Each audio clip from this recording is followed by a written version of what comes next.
Hi everyone, this is Jason Barrett of Wall Street for Main Street. Welcome back to another Wall Street for Main Street podcast interview. Today, Moda Wood and I are joined by one of our favorite special guests. We learned how to invest in gold and silver from him, get the skinny on silver investing, and from his YouTube videos. He's one of the first people we found about gold and silver back in 2008, 2009 when we started learning how to invest. So thank you for joining us here today, David Morgan of Silver Dash Investor. Oh, great. Thank you for having me. So, David, I want to start off this podcast by talking about your background a little bit. We've been trying to get our guests to talk about their background and how they became to be, and talk about their success and challenges as entrepreneurs, investors, or being economists. So let's talk about your background. I know we, in the past, talked about how you got into gold and silver, silver, but why did you start the Morgan Report? And talk about your biggest challenges as an entrepreneur. Wow. Okay. Well, it's hard for me to be brief, but as you know from reading, Get the Skinny on Silver Investing, the coin exchange was 11, so that kind of set a spark in me. And I learned about investing early on. I was a pretty avid reader as a kid, and I learned that there were people that actually could invest enough money where they didn't have to work anymore. I thought, well, that's really an interesting concept. And so it was like capital formation, capitalism at its finest. You might, think of it that way. That's how I did at the time. And so I started investing in the stock market when it's called the Uniform Gift of Minors Act, where you could invest under the age of 18. So I've always been interested. I really wanted to pursue that goal going through school, but my father had different ideas, and I went into the aircraft industry and became an aeronautical engineer. But my passion was always primarily in the metals. I studied money and monetary history. All this on my own. I was very self-motivated. So I actually went back to school and got a degree in finance economics, and that was around, by the time I was around 30, late 20s anyhow, maybe approaching 30. And I did some work with brokers. I had an insurance license, had a real estate license. I've always, been involved in the financial arena, you might say, from about age 30, and then traded for a living, fairly successfully, and did some consulting, and also did some work in private equity. But I really was involved in the gold and silver markets, but primarily gold market in the first bull market, which was roughly 1965 to 1980. You could say 1970 to 1980. You can divide it how you want. And I was more of a gold bug than a silver bug, really. And once the market ended, I really got the focus so much on silver, not gold. And I started delving in even deeper into the metals than I had previously. And then learning what I'd learned, I really felt that silver was probably a better investment if you could afford the risk than gold. So when the Internet started to come to the fore, I was an early adopter. And I thought that I really wanted to create a research website for my really personal use and consulting clients. And so I started a web page all by myself. My neighbor was pretty adept at the Internet, taught me a few basics. So I started the site, and it wasn't there much long, it wasn't a very long time. And a guy called me up and asked me, what I did. And I told him I would write a newsletter, and he said he wanted it, And so I sold my first edition to the Morgan Report. It was called The Silver Investor then. And I took time to get 100 people, and I was selling it at an extremely low price. I was actually selling it on silver. I was selling it for an ounce silver a month, which at $5 silver is only $60 a year. And on an ounce of silver a month now would be $240 for that same service, and it's about half that price in turn. Anyway, so that's it, Mo. I mean, there's been a lot of, the main thing, I guess, about being an entrepreneur is that perseverance, I think, is the key. For alliteration here, I'll use two P's. Those things, because I was going to do it by a newsletter anyway, but I was going to gather data anyway. I was going to analyze the data. I was going to do what I do. And, of course, being able to share it with people and help them is a win. So a long time, really, get its first 100 subscribers. But then it seemed to get kind of a life of its own. I was about the only one in the beginning. There's many. And then, as it's gotten popular, there's been more and more coming in the silver space. And, of course, some of them have dropped off now with the metal prices being what they are. So probably that's sort of the biggest picture I've ever given in an interview as far as, what prompted me and how I got there and the steps taken. And, it was a struggle. I mean, I could not have made a living at it for the first few years. But now, of course, obviously I have been for quite some time. That's a great story. So I remember you telling me that getting your first 100 subscribers was the toughest since you were an early adopter and the internet was just coming around. Yeah, it was. I actually wrote down by hand their names, addresses, emails, phone numbers, etc. In a notebook. I was all by myself. Now, of course, I've got a senior analyst and a junior analyst, and of course, the webmaster has been with me almost from the beginning. Not quite. I think about the first 2 years I was by myself, maybe 3. But I have a lot of help, virtual assistants. It's like any other business that is doing fairly well. I have a lot of people that work with me, etc. But it wasn't always that way. It was a one-man show at one time. And right. That's interesting about, growing your business and stuff, and this is something that the Keynesians and a lot of the progressives and Marxists out there who comment on the economy don't understand, that they think that in order to become a successful business person, you have to screw people over and cheat people and things like that, and they think everyone does that. But that's not how you build a successful long-term business, really. You build a successful long-term business by solving other people's problems and creating win-win scenarios and helping other people out, right? Absolutely, and I was in the movie the Four Horsemen. I think it was called the fourhorsemenfilm.org or fourhorsemenfilm.com if you want to look it up and watch it. In that movie, I was asked about free enterprise capitalism, and I said it's a paradox. So we'll go back to the alliteration. It's perseverance. It was, and it's also a paradox.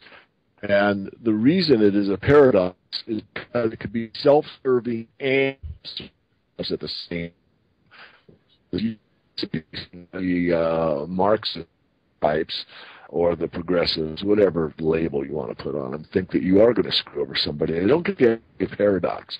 That I could be helping myself by doing all this research in the silver and gold markets, mining companies, and that type of thing, and share that information and help a group of people at the same time. Serving myself and absolutely serving others at the same time. And as far as I'm concerned, that's one of the great paradoxes of life. Telling your best, and at the same time, by being your best, you're also of value to your fellow being. I am tired of the political rhetoric. I am tired of the political correctness. That's totally incorrect. I'm being strong and independent doesn't mean you stand alone. It doesn't mean that you give up community, but it means you have the right to be an individual. And within that diversity, which they always preach, you can be your best. And you know what? It doesn't have to be politically correct. So excuse me, I'm on the soapbox, but I appreciate when younger guys like you see what you see and speak it. And speak truth to power. And, I'm not that young anymore, but I still got that fire in me. It's never left. And I want that, not that I'm anybody, but in a way I want that.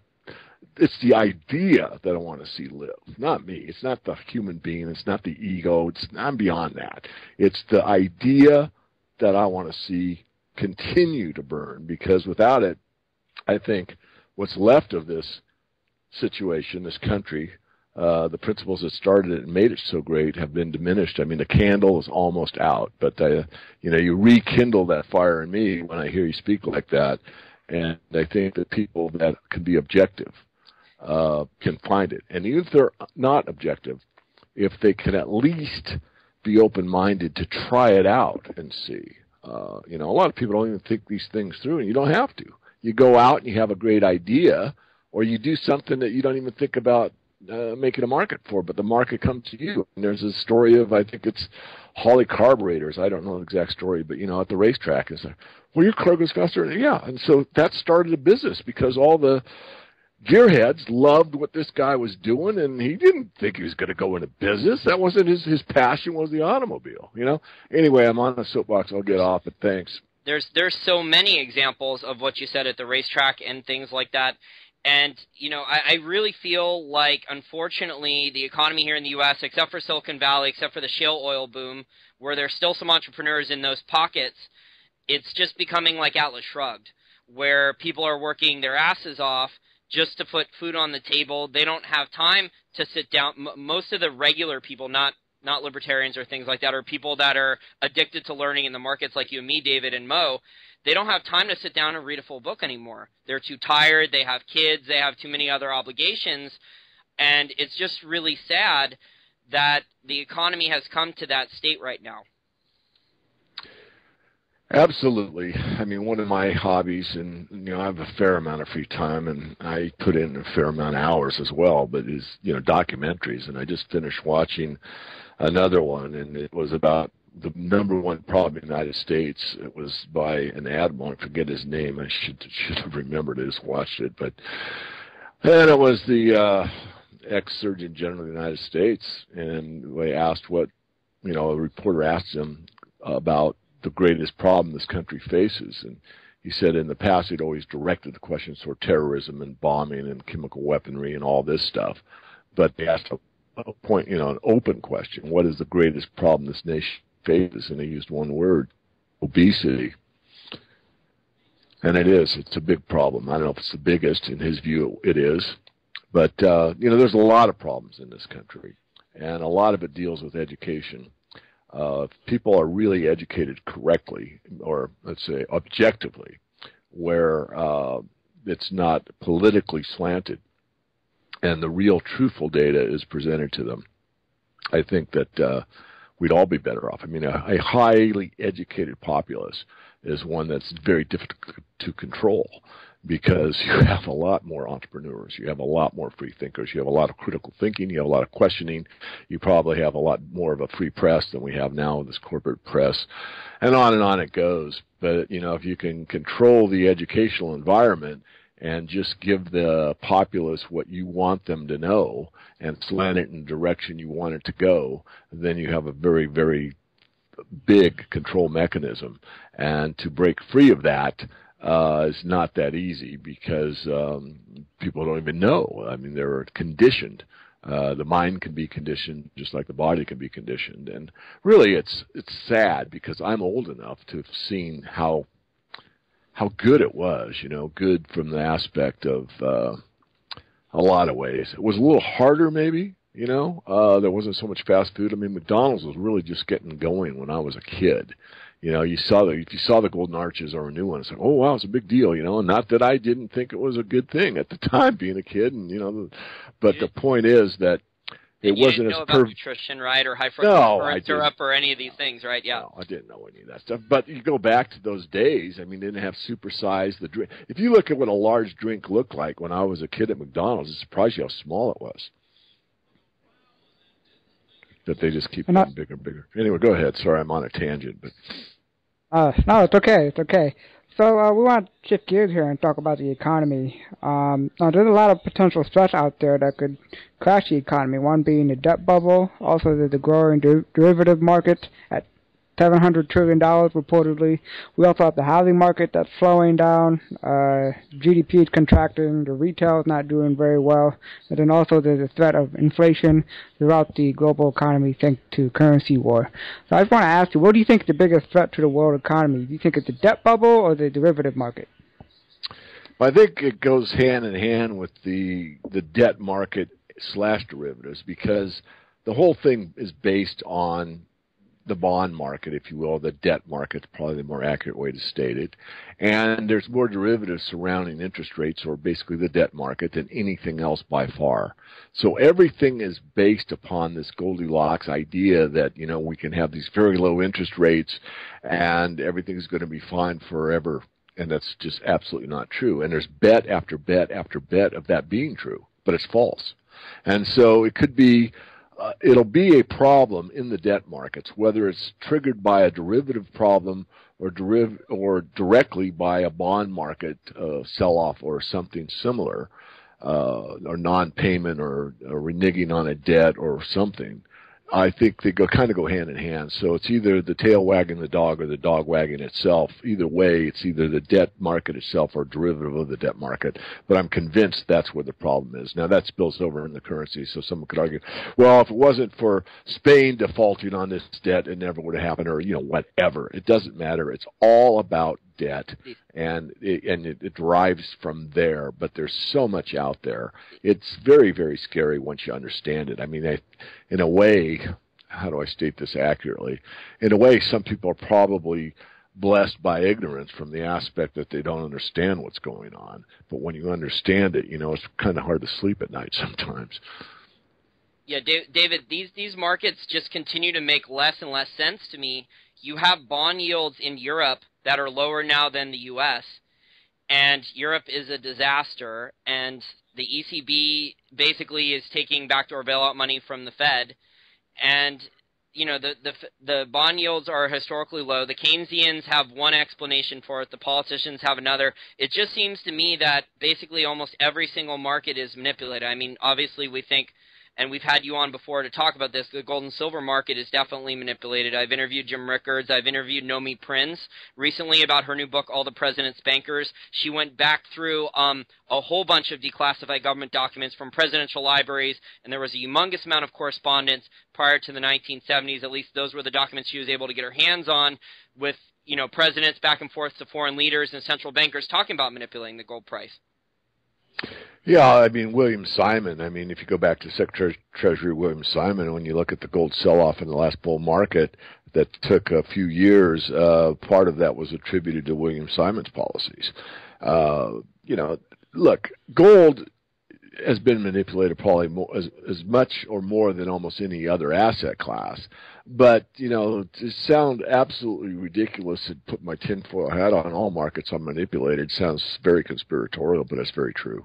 There's so much proof. Look at LIBOR, right? Look at LIBOR. Look at the interest rate market, right? That's just a couple, just off the top of my head.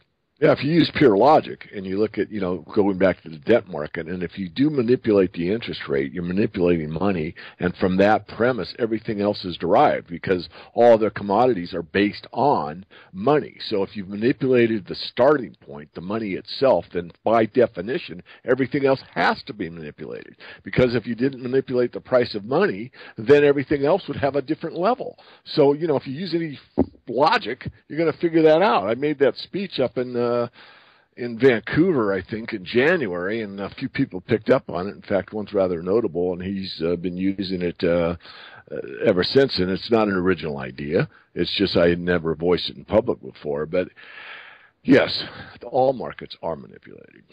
That makes a lot of sense, though, because if the interest rates are one thing, it would coordinate investor and consumer behavior completely differently, right? If the interest rates were higher, people would be saving. But the Keynesians don't want saving. I just finished, Dave, Failure of a New Economics, which was written by Henry Hazlitt. It goes line by line through Keynes's general theory, and the savers are the enemy. The savers are evil. The savers hurt the poor. The savers hurt the economy. Anyone who saves is evil. They're the rentier class. Amazing, isn't it? It's sort of like, you take it over the physical realm. Those of us that, exercise, eat moderately most of the time, that kind of thing. Like we're against the big food industry because we're not out there touting the fast food industry or something. The idea is, and has been, that, personal responsibility is really, really key to being an American. It was the rugged individualist. Again, it doesn't mean I forsake community and it's not me alone. It is that paradox of self-serving and serving others at the same time. I want to stress that. But at the same time, we are responsible for what we put in our mouths. We're responsible for all these things. But no one really is educated that way. You're educated or miseducated in a direction. And then, of course, the whole system is set up for failure, in my view. Look at the school lunch program. It's set up for profit. And there's nothing against profit. But it could be done a lot differently than it is.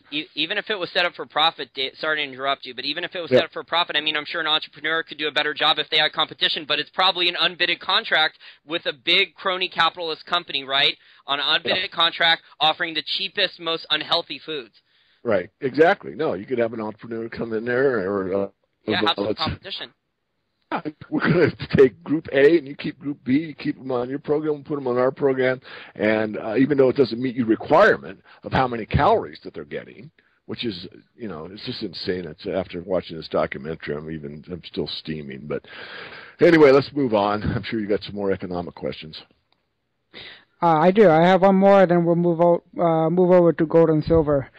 Talking about the Federal Reserve and the QE program, they on paper they've cut the QE program almost in half.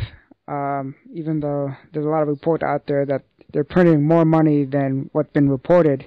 Is it possible that the Federal Reserve want the market to crash so they can have an excuse to reverse the taper and expand the QE program? Possible. I don't rule out hardly anything these days.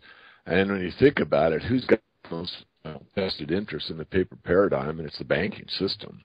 And are they going to take themselves out with the hyperinflation? Possibly. But possibly not, and maybe they will crank it down and squeeze everybody to the death throes as a metaphor. I don't know, Mo. I don't rule it out, though. And also look at what's happening in Belgium. I mean, Mo, you talked about the tapering here, but you look at the amount of treasuries that Belgium bought, and it replaces all the amount of treasuries that were tapered. So something's going on here behind the scenes, whether it's the treasuries that are purchased offshore in the Caribbean, which could be a front for the Fed, or it's the ECB from currency swap money from Belgium. I mean, David, we've interviewed Mark Faber. We've asked him this question about who's buying the treasuries in Belgium, and no one knows. It's amazing that these cloak and dagger, these illusions, these lies, these market manipulations are having to go on just to keep the game to play out even a little longer. Well, remember that the big, macro computer, and that's the wrong word, but it's the ultra-uber computer, that might suffice for the right analogy, is in Belgium. And it's called the Beast. And the Beast, for those Christians out there, might have some meaning. And it's interesting that this is where this large purchase ended up. So, this is just, if you go back to the financial crisis of 2008, what really broke down was the con game, the confidence. And the confidence between banks ceased. Basically, the banks didn't trust each other's paper, and they didn't think it could be sold. And so what happened was the Fed reacted very quickly to come in and say, give us this rotten, no good, give us this paper that no one trusts, and we'll exchange it for these T-bills. Everybody trusts this wonderful government-issued stuff, right? And this is where it got the system going again. And now the big idea is that, that paper cannot be trusted at some point. So the idea is that not everyone, but nearly everyone with the Keynesian model thinks that the government can solve everybody's problem all the time. And the truth is governments fail. Governments fail all the time. History is replete with governments that have failed. And to think that the U.S. government can't fail, I suggest for everyone's consideration, it is failing. It's failing in the war front, it's failing in the war on drugs, it's failing in the educational system, it's failing in the FDA, it's failing in the medical. Where isn't government failing? Answer me that. Where do you think government, name one place in government that it isn't failing? Their investment in Tesla Motors. That's their one winner. Yep. And the internet. And the internet. They're gonna keep sticking with those two things. That's what's gonna be on the marketing campaign and the spend. Well said. Thank you. You got me. You asked me, and you asked me to name you one example. But anyway, though, Elon Musk, he was a good investment. He paid back his government loan pretty quickly. So I guess if he was gonna borrow money and he did pay it back, okay, fine. Anyways, David, let's transition to gold and silver. The CME Group has come out with some very interesting press releases lately. I'll summarize both of them for you. I'm sure you know them, but I'll summarize them for our listeners. The first press release is that they want to open up an exchange in Asia to capitalize off growing investor demand for physical metals out of Asia because it's still exploding there. This said it in a CME press release, which I was impressed with. I had never seen them publicly admit that. And then the other one is this volatility rule that the CME installed, I think, on COMEX for gold and silver. It looks like they're preparing for potential up days in the near future here, where they're going to try to limit the percentage increases. What's your opinion of these press releases?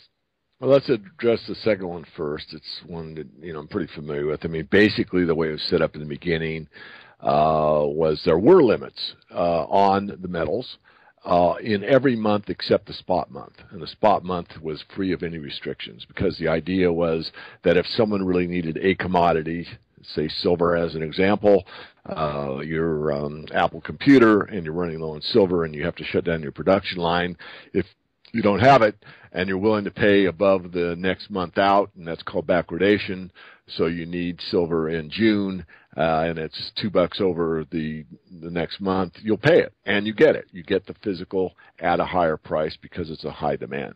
So this idea that, that the government can politically, make another politically correct move and say, well, there's this limit that's going to take place, across the board, I think is absurd. If they are to instigate it, it will work in the paper paradigm. It won't work in physical reality, because if a situation really did develop that I just outlined, doesn't have to be Apple, but some situation where physical is demanded, the real free market would surface, and somehow it would be, that demand would be met. So that's number one. On the Asia situation, this one's got a bit of a history. I mean, if you go back, in the footsteps of David Morgan, not that anyone would want to trudge those, but I was at a main CME warehouse approved, so you can look at the banks that are involved in when it's a non-bank. And I was talking to the founders next in line, and he was telling me how much work Jamie Dimon was doing in the Asian market, and that was news to me. And believe me, I've never said I know everything about the silver market. In fact, I have admitted that I don't, and I always want to learn more and try to learn it all. But that was news, and he was there very early. Relatively speaking, and very, very few people knew it, but when you're a COMEX-approved warehouse facility, you're pretty in tune with the big players and the physical realm and what silver lays where in the world.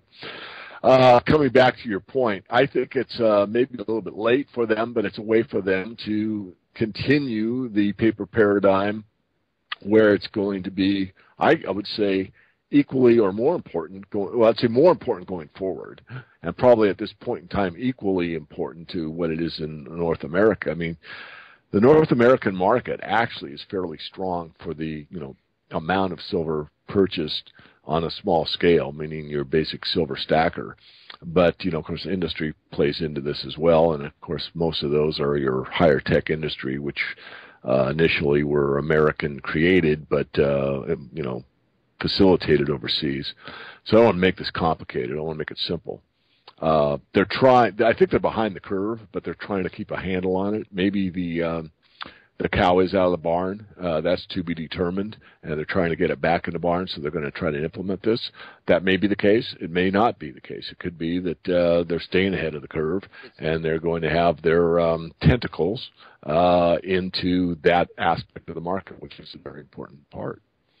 It seems to me to be a managed retreat, maybe, David, where they realize that the volumes for COMEX are starting to fall off. People are buying physical, whether it's Americans or Americans directly through their bullion dealer, or foreigners who are buying through the U.S. Mint.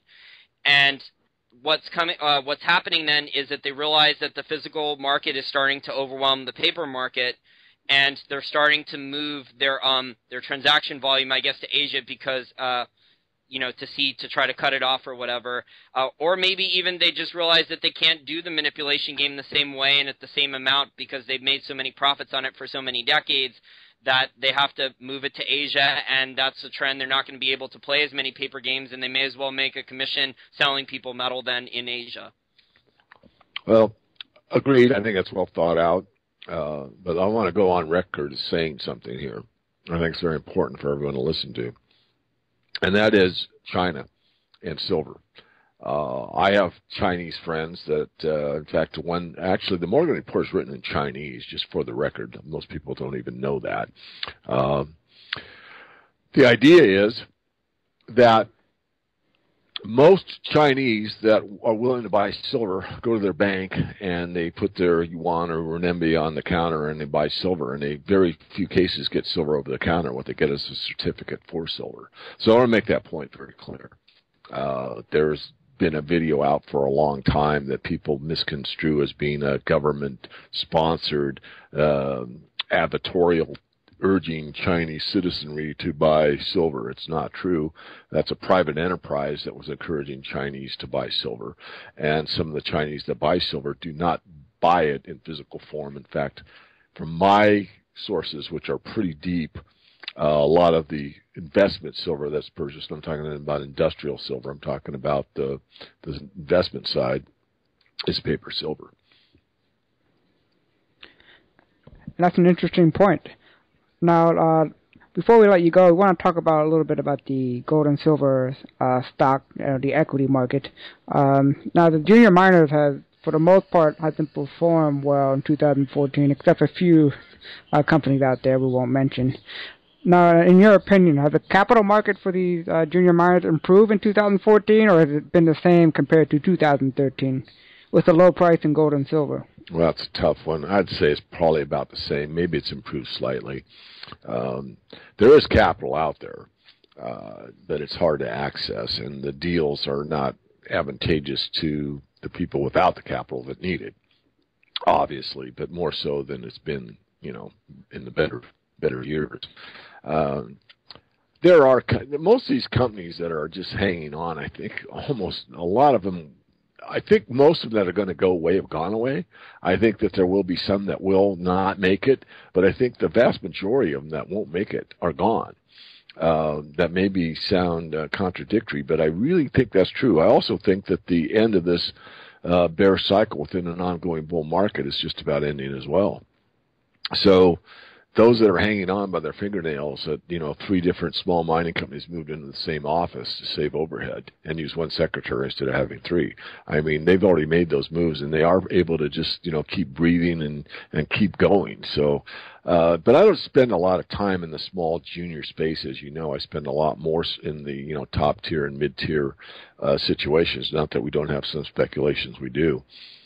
But I think we're very, very close to the end of this. I think we're going to see, brighter days ahead. So I think we're going to see the summer doldrums, maybe a July bottom, and then come up, August, September type of thing, and go up. For the record, I called the bottom in silver about a year ago. I mean, I called on the day it happened, although I did call it as the bottom a month or 2 later. And that was the 28th of June, 2013, with the 1817 low. So far, that is the low. It doesn't mean I'm right, but that is the low so far. So silver may have made its bottom. That doesn't mean that it's going to rocket up. Obviously, it's been building this long, long base for quite some time, around 19 to 20, with a flurry here and there up to 25 or 22 or whatever. But the volatility is very low. I mean, there's lots of things that you can look at technically that signal that we're either at a bottom or very close to bottom. Sentiment dictates that as well. It's a very unloved sector. I mean, there's lots and lots of reasons to know objectively, not emotionally, that things are at a low, and that brighter days are, are coming ahead in the not too distant future as well. Now, in the past few years, there's been a lot of investors that got slaughtered in the gold and silver stock or the equity part, especially the junior miners that we just mentioned. Would it be wise for these retail investors to stay away from the junior miners and buy only physical metal and royalty companies, since they're the only one that perform well compared to the mining industry? To be consistent, I've always taught everyone should start with the physical metal first, and I still believe that. As far as the equities go, I think you're best served by buying the highest quality first and speculating last. I mean, speculation is basically, I should say it's reserved for, but if you're objective about it, you should reserve it for your personal portfolio when you have the ability to speculate. When you can afford to take a risk that isn't going to hurt you. But unfortunately, a lot of people, don't do it that way. And I want to be objective here as well, because I know, individuals that I won't name, and, they started what would be called speculation. I mean, they did their homework, so they did very wise speculations, but they got into very highly leveraged situations in the mining industry that paid off, and took that capital and did it again and again and again.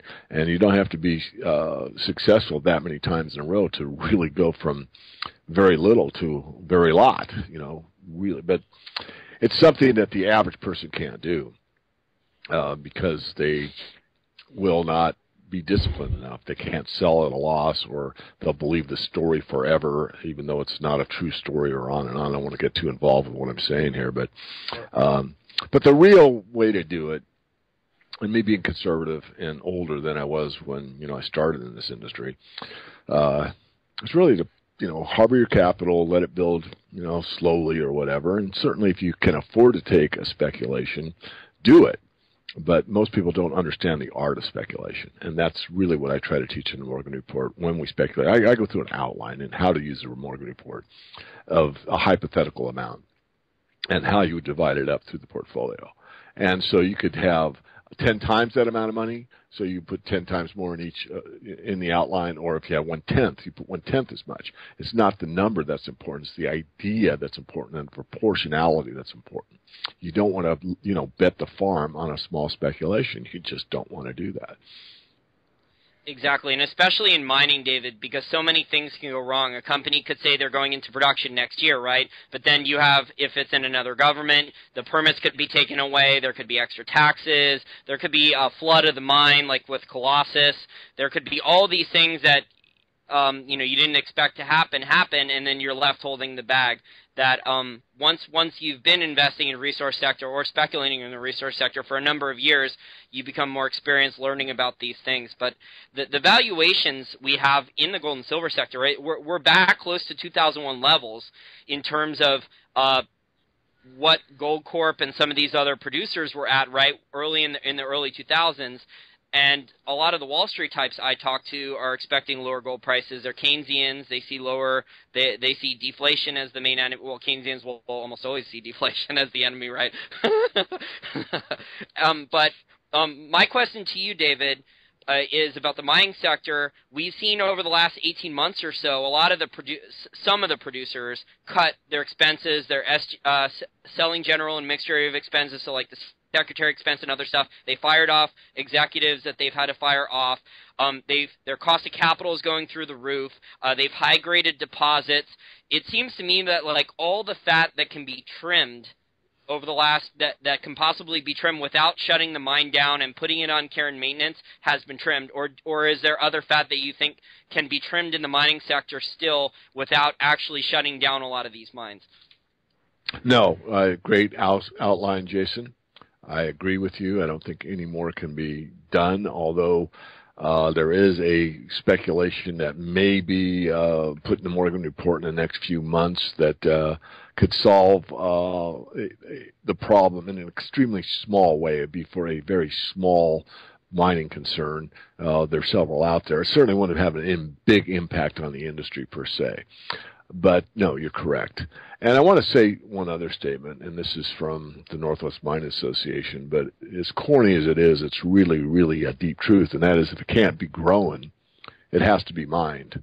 So the lifestyle that, especially North Americans enjoy, really, I'm a world traveler. I mean, there's continents I haven't been to. I've never been to India. I've never been to Australia, which I really want to go to. But, I've been in a lot of places in the world. And, any of these bigger cities are pretty much like any other big cities, regardless of if they're in Asia or Europe or Africa or South America, whatever. So a lot of the population of the planet has a pretty decent lifestyle based on the fact that we can grow food and we mine metals, we mine elements.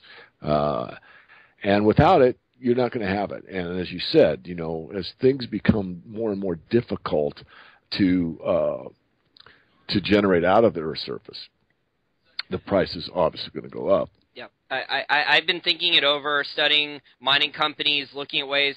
I don't think there's really any more expenses that can be cut without actually shutting down the mine, putting it on care and maintenance, or worse, or the company's going bankrupt and or selling out for pennies on the dollar. I don't see any more expenses the miners can cut. Even First Majestic Silver, which is one of the most quality primary silver producers in the world, even they're not doing that great right now. I can't imagine a world where silver went to 15 or 16 for even 5 or 6 months. I don't think any of the miners would survive given the debt levels that they've had to use to go into production. Exactly. We could take a whole nother show on that because, as you just alluded to, it's the debt structure that allows the bankers to stay in control, because if you could just go out with a pick and a shovel and start taking an asset out of the ground, depending on how much of that asset you had, you could build your business up slowly like I did mine as an example. That may be a corny analogy, but the point I'm trying to make is that since they're debt-based entities, the debt holder has the control. Yep, and unfortunately, hopefully the miners are not selling, hedged gold and silver at a loss to the bankers there, so they can use that to hypothecate and leverage up the system and suppress the metals prices. David, I have one last question for you. It's on platinum and palladium. You talked about the cities there. One of the cities is China. In China, you have Beijing and Shanghai. They're incredibly smoggy. China seems to be the main demand driver for platinum and palladium. Those metals, you can correct me if I'm wrong, they don't have the paper contracts and the leverage in there and the futures contracts that gold and silver do. Is that why platinum and palladium have behaved better than gold and silver lately? Well, for the record, both platinum and palladium are on the futures markets, but they're extremely small markets, and in my personal opinion, I don't think they even belong in the futures markets. But there's very little volume relative to what there is in gold and silver markets. So, yes, they can be played with because they are in the futures exchanges. And let's go quickly back to the palladium market because I know it well. I know platinum fairly well also. But palladium was controlled by the physical market at a point in time. And this is what I've stressed about the gold and silver markets, that the physical market will take control at some point in time. Ford Motor Company switched their line from using platinum and catalytic converters to palladium. And so one of the logistics command decided to go out and buy palladium to fulfill the orders that were upcoming for the next, I don't know what, take a guess, 1 or 2 years. And went into the market and bought physical palladium. The problem was he didn't know what he was doing as far as how small the market was.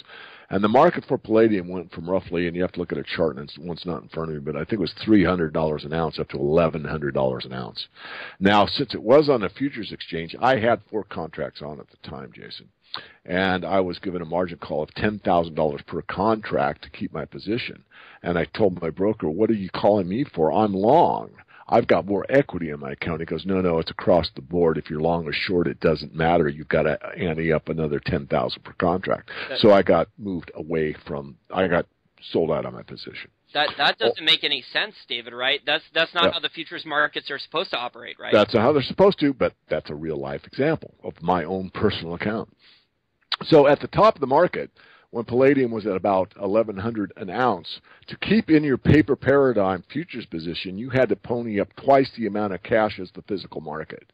So 11,000 times 100, it's a 100-ounce contract for palladium, times 2 is what you had to have cash in your account to keep a paper contract, where you could have twice as much palladium in the physical market. And when that took place, the LME at the time made a rule that those that had palladium in the physical realm had to lease it for reasonable fees to those in need. So the whole thing shows a couple things. One, the paper paradigm, these guys will do anything to keep it going. 2, that the physical realm is still being controlled, quote-unquote, quotation marks, because of the entities that had physical in their warehouses. Now, if it's outside of that, that's a different story. And that the physical market does have control eventually, but, you could argue how much control when, what I just outlined is the fact. But it's very, very interesting study. It calmed down fairly quickly. It pretty much calmed down almost as fast as it went up. But a story that very, very few people know. In fact, most of my metals buddies probably don't know it. But, I pay more attention to white metals than most guys in the industry, as you well know. That sounds like almost the same story what happened with gold when it was around 1900 and silver when it was breaking out, to $49, $50, how the margin requirements just kept increasing and all these other things. So it definitely sounds like, they don't want to allow free market forces. They don't want to allow real supply and demand. They want to keep the prices capped or managed at least. Well, see, it's a market frenzy. It isn't the market. They always come up with another adjective or another mind game or politically correct statement or whatever, and most of the public will buy into that. What is never really told, unless you're a deep reader, deep thinker, is what's really going on. But what's really going on is that the guy at Ford Motor Company didn't know what the heck he was doing. He put a massive order for physical palladium, and the physical market couldn't be met, and the price soared, which is a free market. But then they had to backtrack and backpedal as fast as they could and do as much as they could to keep their paper paradigm alive. That was a very interesting story. So David, thank you for coming on for another Wall Street from Main Street podcast. If you don't mind, give us an update on your book that you're writing. Well, it's me and others. Chris Marchese, as you both know quite well, is doing a lion's share of the work. Let me put it this way. I wrote the book originally all by myself. Chris has taken my original work and expanded it greatly. Of course, it's going to be edited a few times, but it's a group effort. But it's going to be much more in-depth. It's going to be something that I've always wanted to do, which is to kind of put out I'll call it the Bible on silver, where someone that picks it up can know very little about silver. By the time they finish reading the book one time, will probably be, a 90-95% expert. I mean, the difference between someone that's quote-unquote an expert and someone that's well-studied on a topic is very little difference. I mean, to know 80% of a topic is to know a great deal of it. And you can do that in a book. I mean, the silver market is a very fascinating topic for me because its properties are so incredibly important in any society, especially in a high-tech society. And as valuable as gold is a monetary asset, it doesn't have nearly the incredible features that silver has for biocidal medical applications and, of course, energy and food preservation and on goes the list. Now, when do you expect the book to be released? We are looking to have it done before the Silver Summit in October of this year, so we've got to keep moving in high gear, but we're getting there. I think we can accomplish that goal. Well, we look forward to that book. You and Chris are very knowledgeable in the silver market, probably the best in the industry, so we're definitely looking forward to that. And people want to subscribe to the Morgan Report. Where can they go? Just go to themorganreport.com. It's easy to find out how to sign up. Okay, great. Well, thank you, David, and hopefully you can come back on again soon. My pleasure. Thank you.